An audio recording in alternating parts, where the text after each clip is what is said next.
कंदकोट ॻोठ अब्दुल करीम चांडियो में हथियारबंद हथा हिकु ॼणो ज़ख़्मी थी पियो आहे। फुर दौरान मुज़ाहमत करण ते मोहम्मद उमर मोहम्मदाणी खे गोलियूं हणी ज़ख़्मी कयो वियो आहे। पुलिस हथियारबंदनि खे गिरफ़्तार करण में नाकाम थी वई आहे। ज़ख़्मी खे इस्पताल मुंतक़िल कयो वियो आहे। नाज़रीन, ख़बर मां ईंदासीं कंदकोट मां।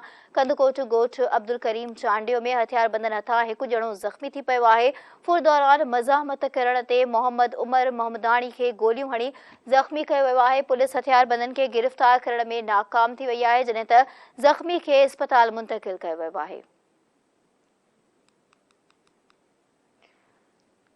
ख़बर मां ईंदासीं कंदकोट मां। कंदकोट ॻोठ अब्दुल करीम चांडियो में हथियारबंदनि हथा हिकु ॼणो ज़ख़्मी थी पियो आहे। फुर दौरान मुज़ाहमत करण ते मोहम्मद उमर मोहम्मदाणी खे गोलियूं हणी ज़ख़्मी कयो वियो आहे। पुलिस हथियारबंदनि खे गिरफ़्तार करण में नाकाम थी वई आहे, जॾहिं त ज़ख़्मीअ खे इस्पताल मुंतक़िल कयो वियो आहे। नाज़रीन, ख़बर मां ॾियूं पिया कंदकोट मां। कंदकोट ॻोठ अब्दुल करीम चांडियो में हथियारबंदनि हथा हिकु ॼणो ज़ख़्मी थी पियो आहे। फुर दौरान मुज़ाहमत करण ते मोहम्मद उमर मोहम्मदाणी खे गोलियूं हणी ज़ख़्मी कयो वियो आहे। पुलिस हथियारबंदनि खे गिरफ़्तार करण में नाकाम थी वई आहे, जॾहिं त ज़ख़्मी खे इस्पताल मुंतक़िल कयो आहे। इन जा वधीक तफ़सील वठंदासीं। लाइन ते मौजूद आहे धरती न्यूज़ रिपोर्टर हफ़ीज़ मलिक। जी हफ़ीज़, छा तफ़सील आहे नवां वटि? जी, कंदकोट वेझो रसालदार पुलिस थाने जी हद ख़ैरशाह वारे इलाइक़े में हथियारबंदनि जेका मोटरसाइकिल खे फुकण जी कोशिश कई ऐं मोहम्मद उमर पारां मज़ामत कई वई, जंहिं ते हथियारबंदनि खेसि गोलियूं हणी करे ज़ख़्मी करे छॾियो ऐं हथियारबंदनि फरार थी विया। जॾहिं त वाक़े जो केस अञा सूदो दाख़िल न थी सघियो आहे, न वरी पुलिस जेका जवाबदार गिरफ़्तार करे सघी आहे। ज़ख़्मी थियलनि जे वारिसनि मुतालबो कयो आहे त जवाबदारनि खे फौरी तौर ते गिरफ़्तार करे इंसाफ़ फ़राहम कयो वञे। जी हफ़ीज़, अवां लाइन ते ई रहिजो, मूंखे अपडेट कजो। कंदकोट जे बी सेक्शन थाणे जी हद मां मच्छीअ जे फॉर्म तां सुतल चौकीदार अगवा थी वियो आहे।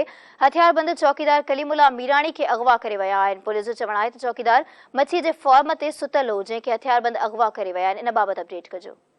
जी, कंदकोट बी सेक्शन पुलिस थाने जे हद प्याला होटल भरिसां मच्छी जो फार्म आहे। उतां जेको आहे त राति देर सां हथियारबंद टोले मच्छी फार्म ते चढ़ाई करे उते सुतल चौकीदार आहे कलीमुल्ला मीराणी 38 सालनि जो आहे, उनखे हथियारबंद अगवा करे कचे तरह फरार थी विया, जॾहिं त वारसनि पारां हद जे पुलिस खे अहिड़ो इतलाह ॾिनो वियो।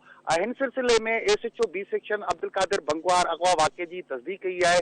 उन इहो ॿुधायो आहे त अब्दुल जेको कलीमुल्ला आहे उनखे जेको आहे अगवा कयो आहे कलीमुल्ला मीराणी खे, ऐं हथियारबंदनि पोयां पुलिस वियल आहे ऐं पुलिस जी इहा कोशिश आहे त मुगवी कलीमुल्ला मीराणी खे तुर्त बाज़ियाब करायो वञे, जॾहिं त मुगवी जे वारसनि एसएसपी कश्मीर एंड कंदकोट ज़ुबैर नज़ीर शेख खां इहो मुतालबो कयो आहे त फौरी तौर ते हथियारबंदनि हथां अगवा थी वियल कलीमुल्ला मीराणी खे बाज़ियाब करायो वञे ऐं वारिसनि में जेकी पखिड़ियल बेचैनी आहे उहा दूर कई वञे। जी हफ़ीज़, अवां जी वॾी महिरबानी तफ़सील खां आगाह करण लाइ।